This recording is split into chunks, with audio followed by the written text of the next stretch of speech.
ఎలా ఉంది madam game changer movie? మా ఆడియన్స్కి ఏం కావాలో అది పర్ఫెక్ట్ పిక్చర్ పడింది. ఇంకా 6 years వెయిట్ చేసినందుకు.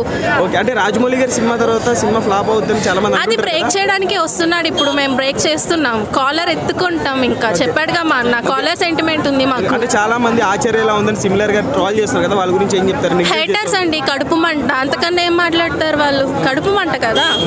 ఎలా ఉంది bro game changer? Game changer movie excellent అన్న, మామూలుగా లేదు.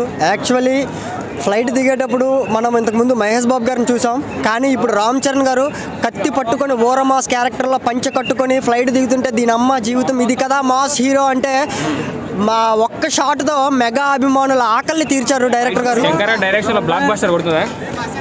శంకర్ గారి డైరెక్షన్లో మళ్ళీ శంకర్ గారు కంబ్యాక్ ఇచ్చి సినిమా రామ్ చరణ్ గారిది గేమ్ చేంజర్ అన్న. పుష్ప 2 రికార్డులు ఖచ్చితంగా బ్రేక్ చేస్తుందన్న. ఎలా ఉంది మేడం గేమ్ చేంజర్ మూవీ? చాలా బాగుందండి. రామ్ చరణ్ అయితే అదిరిపోయాడు. చిరంజీవి గారు కనిపించారు కొంచెం స్టెప్లో అయితే. ఫైట్స్ చాలా బాగుంది. గేమ్ చేంజర్ అండి తప్ప ఇంకా వేరేది అక్కర్లా. మేమందరం ఇంకా కళ్ళజోడు పెట్టుకునే సమయం వచ్చింది.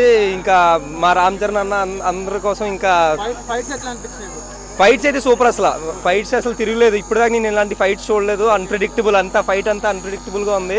సో పక్కా ఇది సినిమా బ్లాక్ బాస్టర్ అవ్వబోతుంది. హెలికాప్టర్లో కత్తి అయితే అసలు చింపేసింది అంటే ఇంకా ఏం మాటలేవు అది చూసాక. పంచకట్టులో సూపర్ అసలు. ఈ సంక్రాంతి స్పెషల్ అన్నట్టు, సంక్రాంతికి మొగుడు దిగినట్టు అనిపించింది నాకు.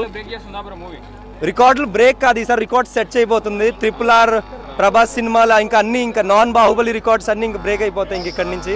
ఈ వీడియో మీకు నచ్చినట్లయితే లైక్ చేయండి. అలాగే ఇలాంటి మరెన్నో టాలీవుడ్ అప్డేట్స్ కోసం మా ఛానల్ ని సబ్స్క్రైబ్ చేసుకోండి.